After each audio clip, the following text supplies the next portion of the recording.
Okay, so if you thought the dust settling on the rumbling was the actual end of the story, oh, you are in for a massive surprise. Welcome to this explainer. Today, we're unpacking the epic fan-made cinematic continuation, The Last Horizon. We're going to explore exactly how it completely rewrites the rules of the world we thought we knew, diving into the lore and the incredible narrative structure. Let's just jump right in. Picture this. It's 3 years past the events of the rumbling. The dust has settled, the colossal titans are gone, the walls have fallen, and the curse of Ymir actually seems to be broken. But we've got to ask a pretty terrifying question about this whole silence after the storm situation. What if the titans were literally just the beginning?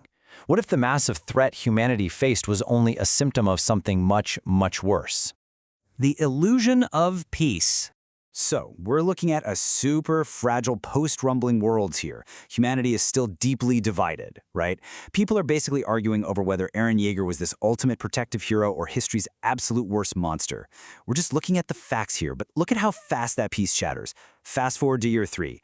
Deep under the desert ruins of Marley, miners stumble upon this massive underground chamber, and inside, a glowing black crystal tree with roots stretching for miles. When a scientist touches its core, he doesn't turn into a titan. No, he transforms into something totally different. And within weeks, entire villages are just vanishing overnight. You really have to see the horrifying contrast here.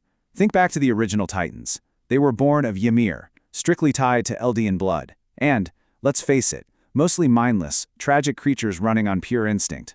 But this new threat, these crystal creatures are of cosmic origin. Like straight-up alien. They're this terrifying hybrid of flesh and glowing crystal. And honestly, the scariest part is that they are intelligent. They keep their minds, and they're just mercilessly wiping out populations with these impossible regenerative powers. Section 2. A Cosmic Awakening. This right here is where the story pivots hard from dark fantasy into full-blown cosmic horror. Armin gets the surviving heroes together, Mikasa, Levi, Jean, Connie, Reiner, and they start investigating these ruins that predate Eldian history itself. And guys, what they find is completely world-shattering. You know the hallucinia, that weird spine-like parasite that bonded with Ymir and created all the Titan powers? Well, turns out that was just a microscopic fragment, just a tiny piece of a massive, world-ending cosmic organism that crash-landed on Earth thousands of years ago. And the rest of it? Yeah, it's finally waking. Section 3. Return to the paths. Meanwhile, back on Paradis, there's this young soldier named Kai who starts getting these insane, apocalyptic visions. He keeps seeing a giant black moon descending, and Eren, just waiting beneath it.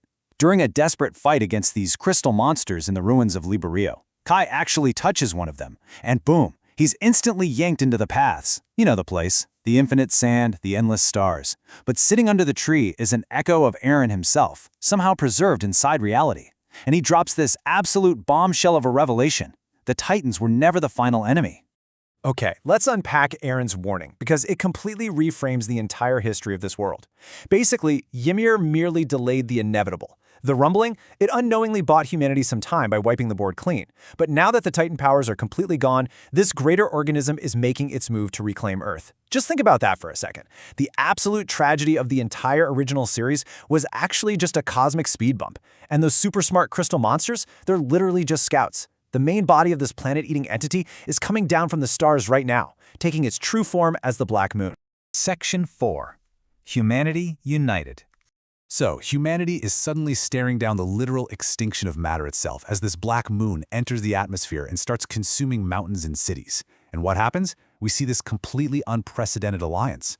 Paradis soldiers and Marleyan veterans are actually fighting side by side. You've got scientists weaponizing anti-Titan tech alongside massive global airships and battleships from literally every surviving nation. Armin actually points out the tragic irony of all this. Eren tried to find freedom through absolute, dividing destruction. Right? Yet humanity's actual salvation requires former enemies to stand completely and unequivocally united. It's the exact unity the world used to reject. But here's the problem. Conventional weapons do absolutely nothing against the Black Moon. It just keeps coming. That's when Eren reveals one final secret hidden in the paths. Kai steps up and volunteers to become something we have never seen before. We're not talking about an attack titan or founder here. We're talking about a titan literally forged from every single human memory, connected through the paths. It's humanity itself, turned into a single weapon. It's kind of beautiful, honestly, the exact opposite of the mindless, tragic titans we used to know. Section 5. The Last Titan. As billions of people focus all their hopes on just surviving the day, this colossal being, way larger than mountains, emerges, glowing with humanity's collective memory. This final battle unfolds in 4 breathtaking stages. First up, Ascension. The last Titan actually climbs straight into the heavens. Second is this earth-shattering clash right above the clouds, where every single punch creates massive storms. Third, they manage a desperate breach of the Black Moon's core. And finally, the Unity Strike. Kai uses the paths to connect every living human consciousness, not as nations, not as Eldians or Marlians, but as one single united species. And he unleashes a massive blow that shatters the Black Moon into millions of stars. Section 6. A New Era. With the cosmic organism completely wiped out, the world finally actually enters a true golden age. No more titans, no walls, no rumbling, and no endless cycle of inherited hatred. Kids are now just learning about Eren, Mikasa, and Armin in their history books. Decades later, on this peaceful hill looking out over the sea, a kid asks an elderly Armin if freedom was ever actually real, and Armin perfectly sums up the entire thematic journey of the story with this beautiful reflection. Freedom isn't a place you reach. It's the courage to keep moving forward. It's just such a profound takeaway about human resilience, you know?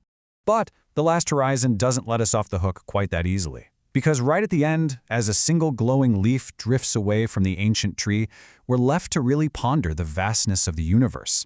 Remember, the hallucigenia was just one fragment. Humanity survived this time, but we're left with this lingering, kind of haunting thought. What else might still be watching us from the dark? What exactly waits beyond the stars? Thanks for joining me on this explainer today, and hey, always keep questioning the horizon.